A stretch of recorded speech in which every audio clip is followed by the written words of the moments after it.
आज की कहानी ऐसे एक सीरियल किलर की जो कि 8 साल की उम्र में ही एक पूरी हिस्ट्री लिख देता है कत्लों की। दोस्तों, बच्चे के जो मानस पटल होता है उस पर कई बार वही बातें पड़ती हैं जो वह देखता है, सुनता है।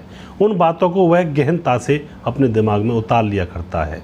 लेकिन यहाँ पर बच्चे समझदारी से भी काम लेते हैं, लेकिन कुछ बच्चे उन चीज़ों को ज्यों की त्यों अपने दिमाग में उतार लिया करते हैं जिन चीज़ों को टेलीविज़न पर और समाज में देखा करते हैं। आज का जो वाक़या है उसमें एक 8 साल का बच्चा होता है जिसने किलिंग रिकॉर्ड में सारे रिकॉर्ड तोड़ डाले थे। वह एक सीरियल किलर बन चुका था और जिसने 3 बच्चियों का लगातार कत्ल कर डाला था सिर्फ और सिर्फ 8 साल की उम्र में। आखिर क्या हुआ था, इस घटना के पीछे की सच्चाई को जानने के लिए आप हमारे वीडियो को अंत तक जरूर देखिएगा। नमस्कार, मैं हूं सुदेश कुमार और तिरछी बात चैनल में आपका स्वागत है। दोस्तों, यह घटना बिहार के बेगूसराय के एक गांव मुसहरी की है। मुसहरी गांव में 2006 को यह घटना घटती है। प्रकाश में इस मैटर को लिया जाता है। यहाँ पर एक परिवार रहा करता है जिसमें एक माता पिता रहते हैं। परिवार का मुखिया जो होता है उसकी पत्नी और उसका एक बेटा होता है जिसकी उम्र 8 साल है और जिसका नाम फ़िलहाल अमरजीत है। ये 3 लोग एक परिवार में रहते हैं और उस परिवार के मुखिया का एक भाई भी होता है। उस भाई की भी एक 7 साल की लड़की है।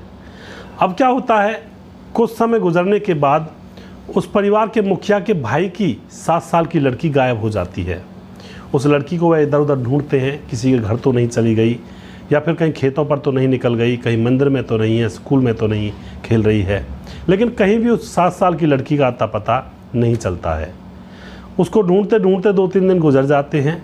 फिर माँ बाप यही समझते हैं कि यही हमारे भाग्य में था, वह आखिर न जाने कहाँ चली गई या फिर उसको कोई उठा ले गया, और वह रिपोर्ट दर्ज नहीं करवाते हैं।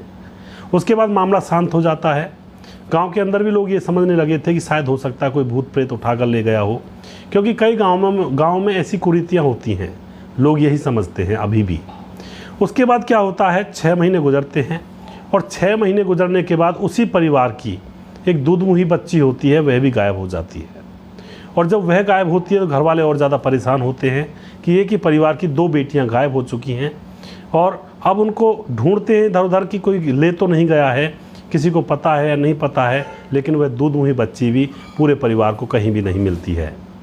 उसके बाद क्या होता है, वह फिर भी चुप लगा जाते हैं, सोचते हैं कि हमारी किस्मत में ही यही लिखा होगा। इसके बाद क्या होता है दोस्तों, और समय गुजरता है और अब 4 महीने फिर गुजर जाते हैं।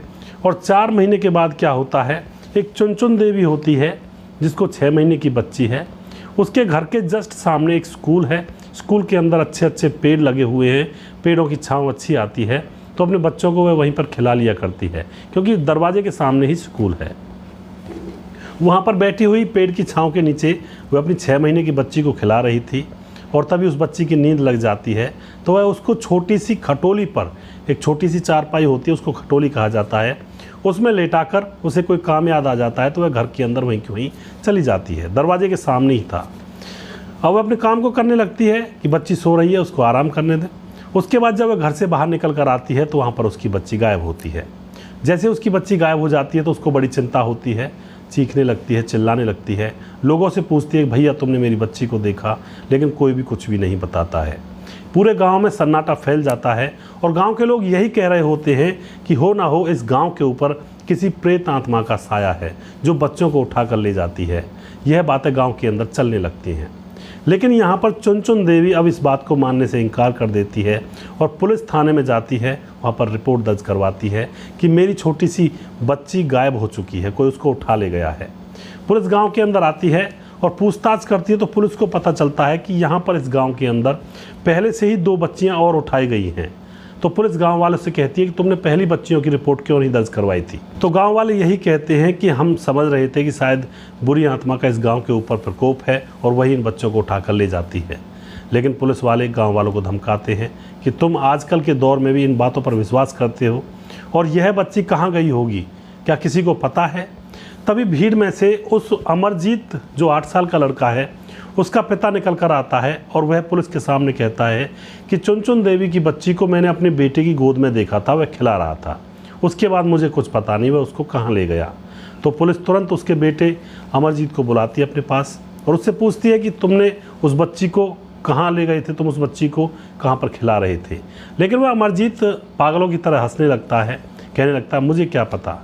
तो पुलिस वाले भी यही समझ जाते हैं कि बच्चा है, थोड़ी बहुत देर खिलाया होगा, उसके बाद इसको नहीं पता है। तो पुलिस वहाँ से जाने लगती है।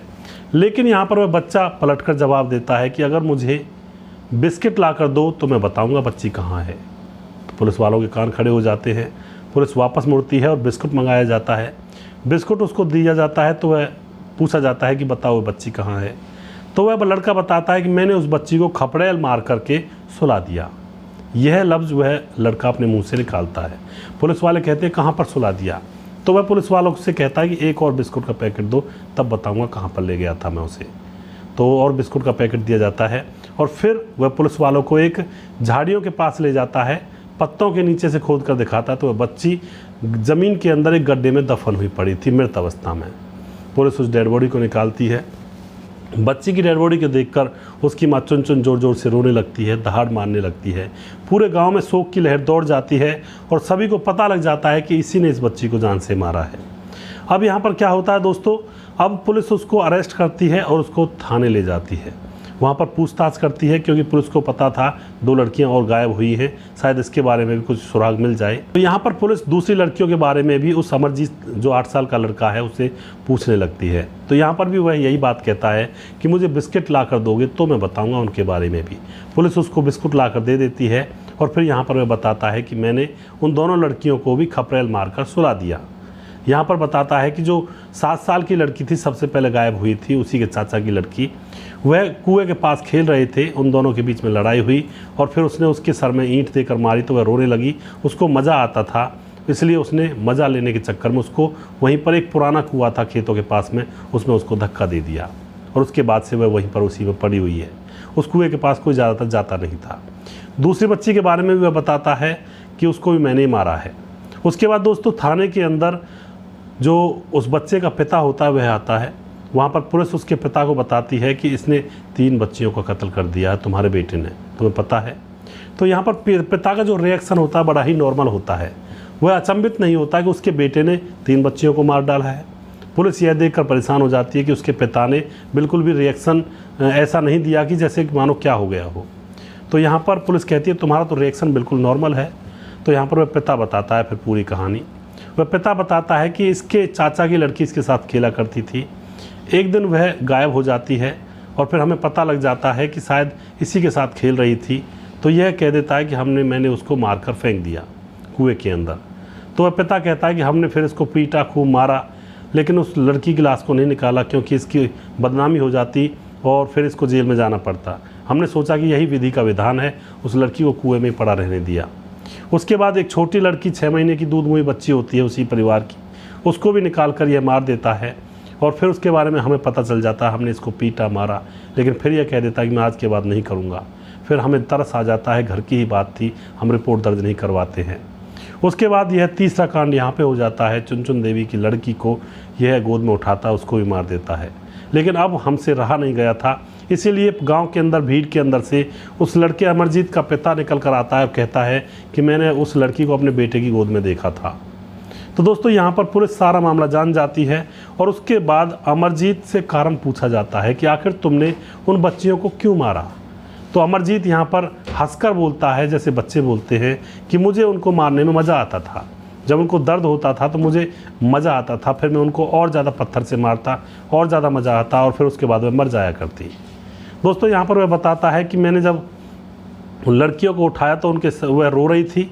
जो पहली लड़की थी जो उसके बराबर की थी 7 साल की, वह उसके साथ खेल रहा था तो उन दोनों के बीच में अनबन हो गई थी। तो उसने उसके सर में पत्थर मार दिया तो वह चिल्लाने लगी, उसको और मज़ा आया तो और पत्थर मार दिया, फिर से चिल्लाने लगी और जब वह बेहोशी की हालत में आ गई तो उसने उसको कुएं में धकेल दिया।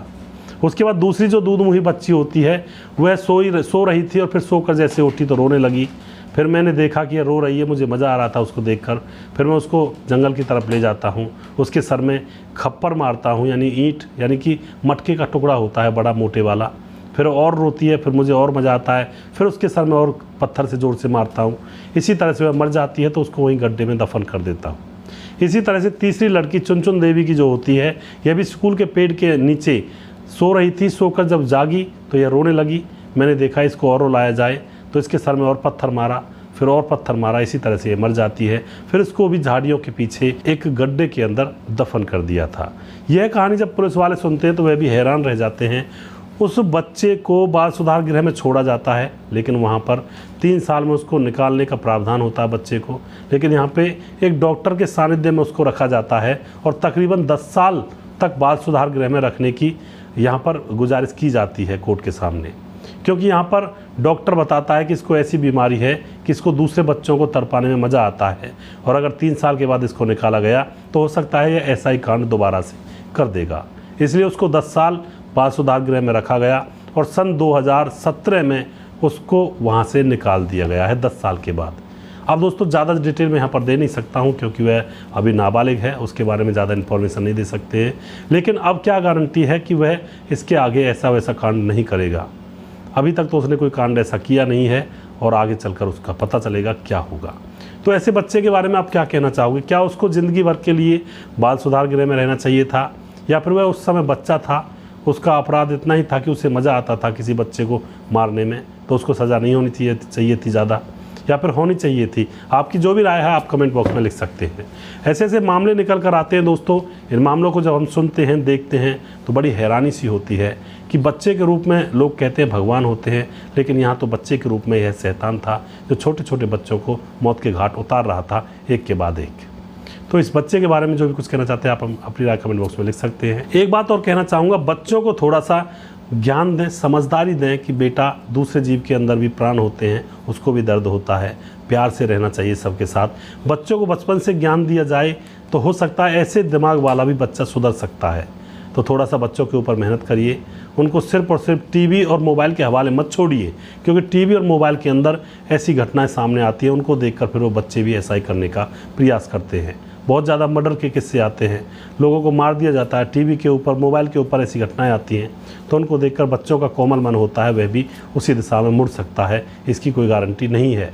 इसलिए बच्चों को सावधानी से रखें, उनके कोमल मानस पटल पर अच्छी छाप छोड़ें, ना कि कत्ल और गुनाह की छाप छोड़ें। ध्यान रखें, सावधान रहें। जय हिंद, जय भारत।